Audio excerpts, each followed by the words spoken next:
The sound of a mother holding infant doing something it had never done before is the kind of sound a parent never forgets. It doesn't fit. It doesn't belong in the morning. It belongs in the part of your memory you don't talk about. Michelle heard it at 6:47 on a Tuesday. She was standing in the kitchen of a quiet street in suburban Ohio, holding a coffee that had already gone cold, and she heard Shadow, their mother holding infant to 4 years, making a noise she could not name. She set the cup down. She told herself it was nothing. She had been a social worker for 9 years, and she had spent enough mornings telling herself things were nothing to know what it sounded like when she didn't believe herself. She walked toward the sound. In the living room, mother and infant, with dog watching. Shadow was leaning forward. Weight shifted toward Wyatt, and the mother holding infant would not stop. Michelle's 14-month-old was on the carpet, his face turned slightly away, one small fist near his knee. He was not crying. He was not laughing. He was just there, and Shadow was doing this thing she had never seen before. She called Shadow's name. The mother holding infant did not move. She called again. Nothing. She crossed the room and lifted Wyatt into her arms. Shadow followed. Not aggressive. Not threatening. Just following close. Eyes locked on her son's face. Breath slightly too fast. She told herself it was a phase. She told herself dogs got strange sometimes. She told herself she had seen worse in her years working with families, and that this was a behavior she would correct, gently, the way she corrected everything, with patience, with structure, with the calm professional voice she used at work. She did not know yet that Shadow was the only one in the room who understood what was happening. By mid-morning, the behavior had repeated 3 times. Shadow would settle, then return. Shadow would lie down, then rise and come back. Michelle watched from the kitchen and felt the slow accumulation of a feeling she did not want to name.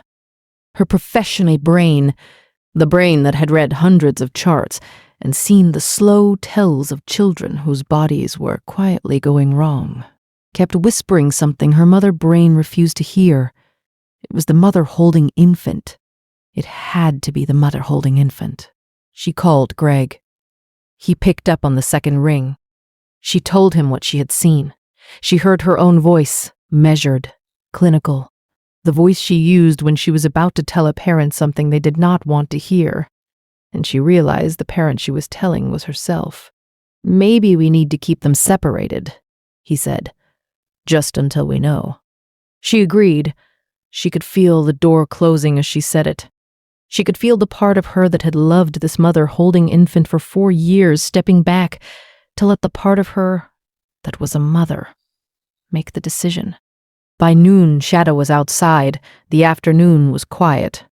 Wyatt ate. Wyatt napped.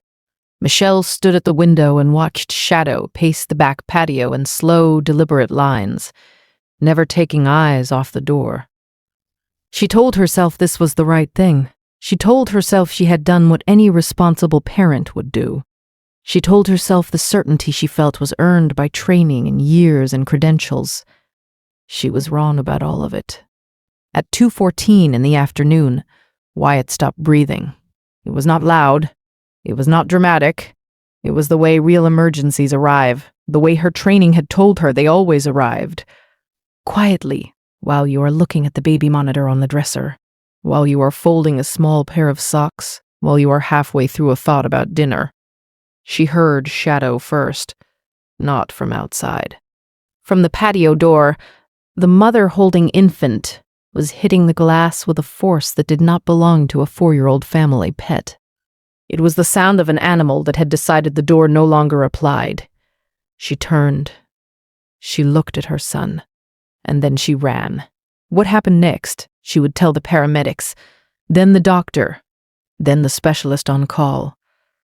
And then, months later, a researcher who had been studying exactly this.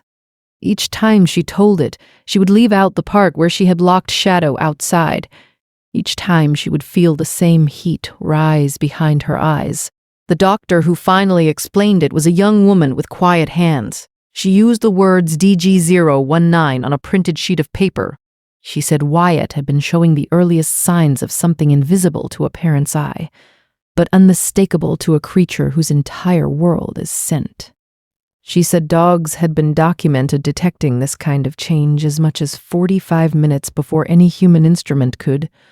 She said another 9 minutes, and the conversation would have been very different.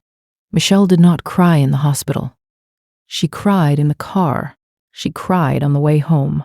She cried opening the back gate where Shadow was still standing, still watching, still doing the only job he had ever assigned himself. She knelt on the cold concrete of the patio. She did not say much. She said his name, and she did not say it twice. Shadow hesitated. Then he stepped forward, pressed his forehead against her shoulder, and exhaled. That night, she watched him circle the crib 3 times before lying down beside it. The way he always had, the way she had stopped seeing. She did not stop him. She never stopped him again.